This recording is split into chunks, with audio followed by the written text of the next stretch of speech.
Marcos, capítulo 14. A consulta dos sacerdotes. E dali a 2 dias era a Páscoa e a festa dos pães asmos. E os principais dos sacerdotes e os escribas buscavam como o prenderiam com dolo e o matariam. Mas eles diziam: não na festa, para que porventura se não faça alvoroço entre o povo. O jantar em Betânia. E estando ele em Betânia assentado à mesa em casa de Simão, o leproso, veio uma mulher que trazia um vaso de alabastro, com unguento de nardo puro, de muito preço, e quebrando o vaso, lhe o derramou sobre a cabeça. E alguns houve que em si mesmos se indignaram e disseram: para que se fez este desperdício de unguento? Porque podia vender-se por mais de 300 dinheiros e dá-lo aos pobres. E bramavam contra ela. Jesus, porém, disse: deixai-a, para que a molestais? Ela fez-me boa obra, porque sempre tendes os pobres convosco, e podeis fazer-lhes bem, quando quiserdes. Mas a mim nem sempre me tendes. Esta fez o que podia. Antecipou-se a ungir o meu corpo para a sepultura. Em verdade vos digo que em todas as partes do mundo onde este evangelho for pregado, também o que ela fez será contado para sua memória. O preço da traição. E Judas Iscariotes, um dos 12, foi ter com os principais dos sacerdotes para lhe entregar. E eles, ouvindo-o, alegraram-se e prometeram dar-lhe dinheiro. E buscava como o entregaria em ocasião oportuna. A última Páscoa, a Santa Ceia. E no primeiro dia da festa dos pães asmos, quando sacrificavam a Páscoa, disseram-lhe os discípulos: aonde queres que vamos fazer os preparativos para comer a Páscoa? E enviou 2 dos seus discípulos e disse-lhes: ide à cidade, e um homem que leva um cântaro de água vos encontrará. Segui-o.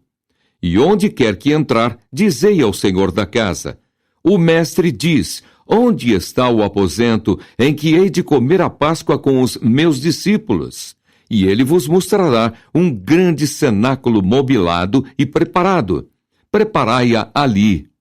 E saindo os seus discípulos, foram à cidade e acharam como lhes tinha dito, e prepararam a Páscoa. E chegada a tarde, foi com os 12.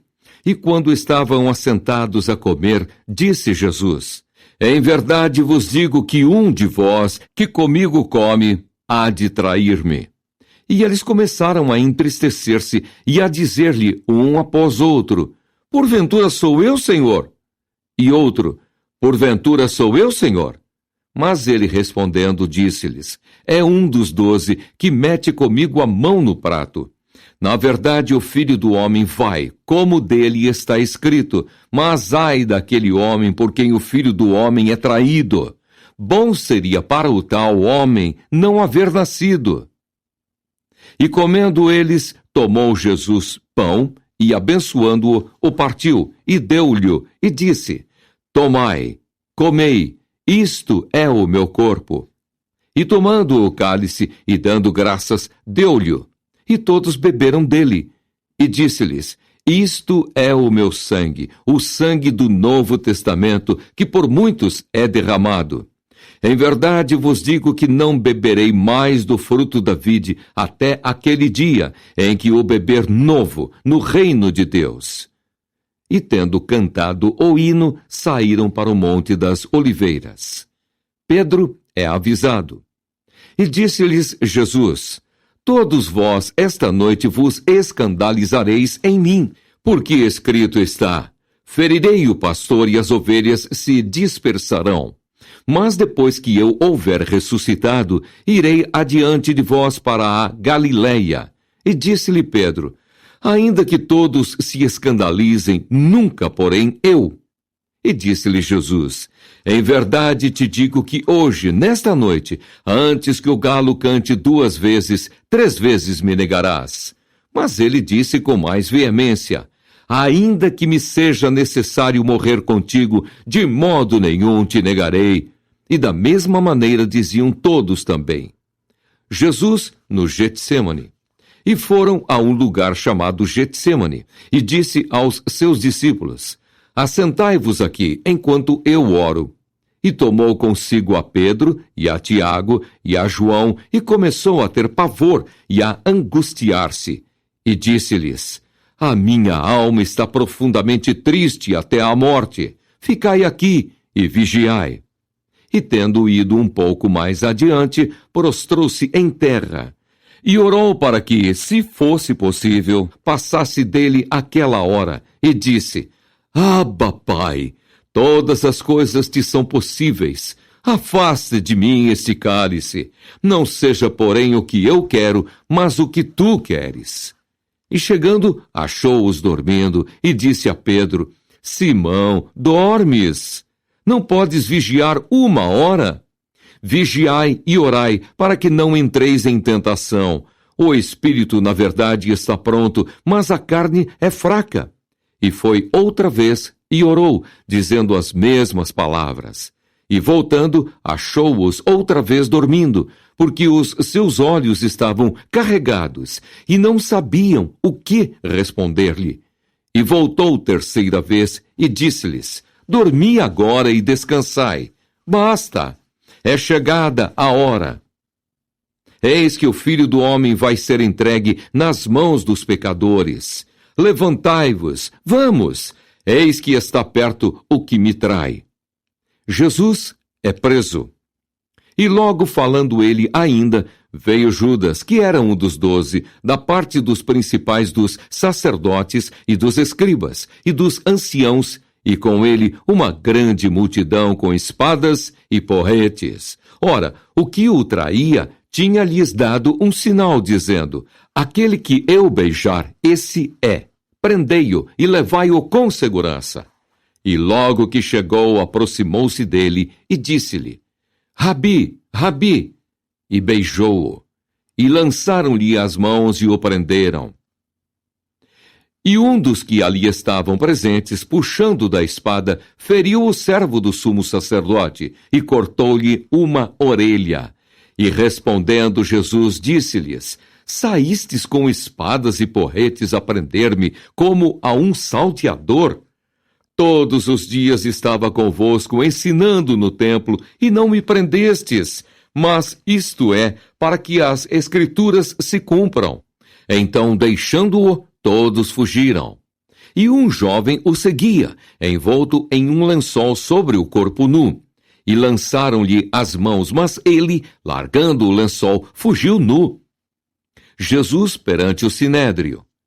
E levaram Jesus ao sumo sacerdote, e ajuntaram-se todos os principais dos sacerdotes, e os anciãos e os escribas. E Pedro o seguiu de longe, até dentro do pátio do sumo sacerdote, e estava assentado com os servidores, aquentando-se ao lume. E os principais dos sacerdotes e todo o concílio buscavam algum testemunho contra Jesus para o matar, e não o achavam, porque muitos testificavam falsamente contra ele, mas os testemunhos não eram coerentes. E levantando-se alguns, testificavam falsamente contra ele, dizendo: Nós ouvimos-lhe dizer: Eu derribarei este templo construído por mãos de homens, e em 3 dias edificarei outro, não feito por mãos de homens. E nem assim o testemunho deles era coerente. E levantando-se o sumo sacerdote no sinédrio, perguntou a Jesus, dizendo: Nada respondes? Que testificam estes contra ti? Mas ele calou-se e nada respondeu. O sumo sacerdote lhe tornou a perguntar e disse-lhe: És tu o Cristo, filho do Deus bendito? E Jesus disse-lhe: Eu o sou. E vereis o Filho do Homem assentado à direita do Todo-Poderoso e vindo sobre as nuvens do céu.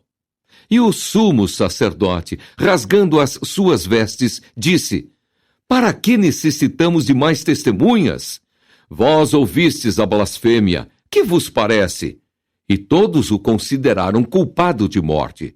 E alguns começaram a cuspir nele e a cobrir-lhe o rosto e a dar-lhe punhadas. E a dizer-lhe: Profetiza! E os servidores davam-lhe bofetadas. Pedro nega a Jesus. E estando Pedro embaixo, no átrio, chegou uma das criadas do sumo sacerdote e, vendo a Pedro que estava se aquentando, olhou para ele e disse: Tu também estavas com Jesus, o Nazareno. Mas ele negou-o, dizendo: Não o conheço, nem sei o que dizes. E saiu fora ao alpendre, e o galo cantou. E a criada, vendo-o outra vez, começou a dizer aos que ali estavam: Este é um dos tais. Mas ele o negou outra vez. E pouco depois, os que ali estavam disseram outra vez a Pedro: Verdadeiramente tu és um deles, porque és também galileu. E ele começou a imprecar e a jurar: Não conheço esse homem de quem falais. E o galo cantou segunda vez. E Pedro lembrou-se da palavra que Jesus lhe tinha dito: Antes que o galo cante 2 vezes, 3 vezes me negarás tu. E retirando-se dali, chorou.